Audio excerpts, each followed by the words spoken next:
Week 1 of the fantasy baseball season. Here's a few pitchers I looked at off the wire this week. The first guy, Jared Jones of the Pittsburgh Pirates. So one of their top pitching prospects in the system is Jared Jones. And so far in his debut, he definitely looked good for the Pirates and for fantasy owners possibly. On the year, 5 2/3, got the win in that one, 10 Ks in that ball game. So like I said, Jared Jones, he's going out there and he pitched good in his first outing versus the Miami Marlins. I know they swept them in a 4-game set, but Jared Jones has upside, and he made this rotation for a reason, where this Pirate team did bring in a lot of veterans in the offseason, but they went with the youngster. So like I said, with strikeout rate, high upside, and one of the top prospects in the system. Obviously, he's not like Skeens, who's going to be up, I think, in a few weeks here for this Pirate team. And he's definitely one of the top pitching prospects, if not the top pitching prospect in all Major League Baseball. So right now, after coming off a nice outing for Jared Jones and someone who should be in this rotation the majority of the season, he's definitely one of the top ads at the position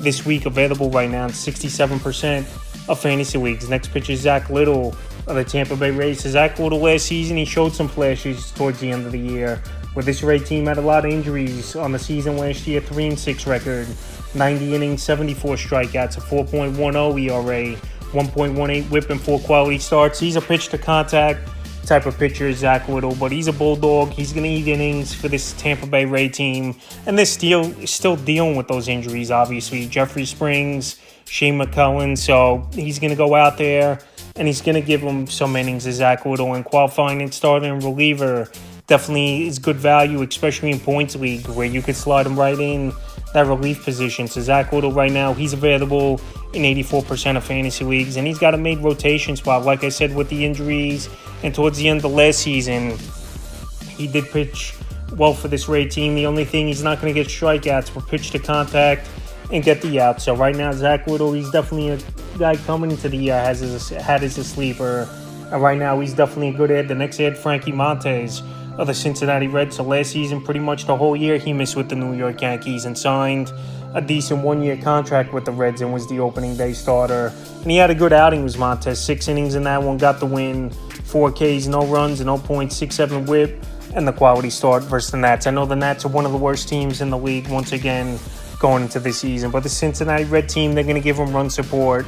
They were good last season. I think they could be good once again. I know this next outing's April 3rd at the Philadelphia Phillies, one of the better offenses in all Major League Baseball. But Frankie Montas, I just think he wasn't a big city type of player, because we saw he had success in Oakland, and now so far with the Cincinnati Reds, he's gotten off to a good start. So right now, while he's out there in 59% of fantasy leagues, I like Montas as an ad this week. The next ad is Ranger Suarez of the Philadelphia Phillies. So Suarez, every season over the last 2-3 years, I believe he's flew under the radar for fantasy owners in this Philly team. Last season weren't the greatest in numbers, but he still was pretty decent in 12-team leagues or deeper. 125 innings last year, 4-6 record, 119 Ks, 4.18 ERA, 1.42 WHIP, and 11 quality starts. I know Suarez missed some time with injury. I know he plays in a pretty tough division with the Atlanta Braves.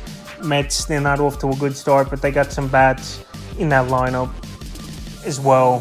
And even the Marlins played well, but so far this season 0-4. But anyway, Ranger Suarez, he's a crafty lefty in my opinion. He goes out there and he's going to give you 5 to 6 innings and has a decent K rate as well. So in his first outing versus the Braves in the no decision, 5 innings, 7 Ks, March 31st, a 5.40 ERA, 0.08 WHIP. So right now, Ranger Suarez out there in tons of leagues in 68%. And like I said, he's a back-end starter in 12-team leagues or deeper. He's going to give you strikeouts. He's going to go 5-6 innings. And he's on a good offense that backs him over there in Philly. So if you need a decent starting pitcher, Ranger Suarez is a solid ad this week. The next ad, Clarke Schmidt of the New York Yankees. So Clarke Schmidt, it was a mixed bag of results last season in his rookie year for the New York Yankees. And so far, 1 start under his belt versus the Houston Astros. And I thought he went out there and he pitched pretty decent. So last season for Clarke Schmidt, 159 innings, 9-9 record, 149 Ks, a 4.64 ERA, a 1.35 WHIP, and 5 quality starts. He's locked into a rotation spot for a while. We know Garrett Cole, he's out most likely to June with his shoulder injury. So Clarke Schmidt in his first outing of the year, March 31st at Houston, 5 1/3, no decision, 5 Ks, 5.06 ERA in that ball game, and a 1.31 WHIP. So Clarke Schmidt, he attacks the zone. He's got some decent stuff, I believe. And I'm surprised he's not owning more fantasy leagues. This Yankee team, They're going to be a World Series contender, I believe. They swept the Houston Astros very surprisingly, a team that's been their kryptonite throughout, obviously, the last 5-10 seasons for this Yankee team. But Clarke Schmidt out there in 79% is definitely surprising. Like I said, we're Cole out 6 weeks here.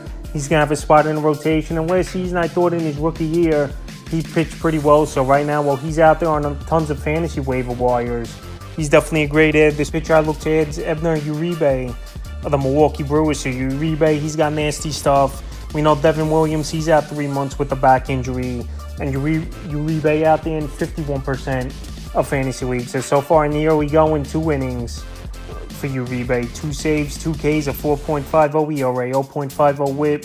So Uribe last season, it was a good year for him. I know he was only 30 2/3, but 1-0 record, a save, 39 Ks, a 1.76 ERA, a 1.17 whip. So Uribe, he's getting a decent amount of save opportunities. Like I said, Devin Williams, he's out to July or August minimum right now for this Milwaukee Brewer team. So Williams, one of the best closers in the league, but Uribe has electric stuff, and he's a guy who's been moving up the ranks over the last few seasons in this Brewer system. So I know Pompins, he's got the save in yesterday's ball game, but you're not going to put Uribe out there 3 games in a row to start the season. It looks like he's the guy to own over there if you need saves, Milwaukee Brewer team. And right now, while he's out there in 51% of fantasy leagues, and after this week, most likely, he's not going to be on the wire. He's definitely a solid add this week. The next add, Jason Foley of the Detroit Tigers. So Foley, so far, he's got 2 out of the first 3 opportunities to close the ball game out for this Detroit Tiger team. And I think this Tiger team this year, they're going to be a little bit improved, getting some pitches back in the rotation. They got some bats in the offseason. And so far in the year we go, and I know it's only 3 games, and they beat up on a bad Chicago White Sox team, but they did sweep them, and obviously that's a tough thing to do, is sweep a team. So on the season here for Foley, 1 1/3, 0-0 record, 2 saves, 2 strikeouts on the early going, and no ERA. So Foley last season had a solid year for this Tiger team, 69 innings, 3-3 record, 7 saves, 55 Ks, a 2.61 ERA, a 1.16 whip. So many people thought Lang was going to be the closer going into the season for this Detroit Tiger team, but obviously that wasn't the case, and Jason Foley's been the closer now 2 out of the first 3 ball games. He's available in 60% of fantasy leagues, and if you're not carrying a lot of closers, if you want to add a 3rd, 4th closer to your pitching staff here, I think Foley's a decent add. And like I said, this Tiger team's improved in the offseason, I believe, a little bit. They're going to win a lot of close games. I don't see him really blowing teams out, and Foley's going to get some opportunities. So right now, where Foley had a good year last year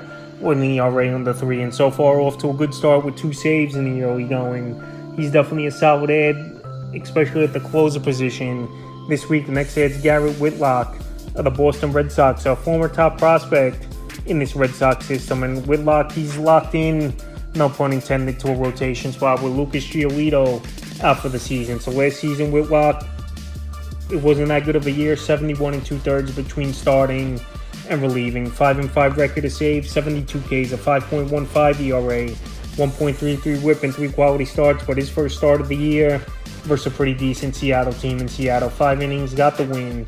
8 strikeouts in that ball game, a run, 0.60 whip. So right now, Whitlock, like I said, he's got locked in the rotation spot with the injury to Giolito. And this Red Sox pitching staff really doesn't have much on it, in my opinion. It's been a rebuilding type of rotation over the last couple seasons. So right now, while Whitlock's out there in 69% of fantasy leagues, he's getting an opportunity. He was a former top prospect, and his K rate's going to be solid, I believe, this season. I would go out there and add him this week. The wire is Max Meyer, the Miami Marlins, so a former top prospect in this Marlins system, but he's dealt with injuries and struggles over the last few seasons in the minor leagues. I know he had a cup of coffee in 2022 in the majors as Max Meyer, and he's going to make his debut for the season here today versus the Los Angeles Angels, where I think, once again, this Angel team, it's going to be a struggling season where they're not going to make the playoffs. I know this Marlins team out of the gate, it's been a tough start, 0-4, getting swept in the opening series versus the Pittsburgh Pirates, coming into the year that are one of the worst teams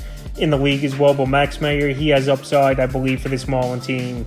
This Marlins team dealing with tons of injuries. Sandy Alcantara, we know he's out for the majority of the season after undergoing Tommy John last season. We know Yuri Perez, who was a great rookie last year for this Miami Marlins team, he's out for a while with his arm injury.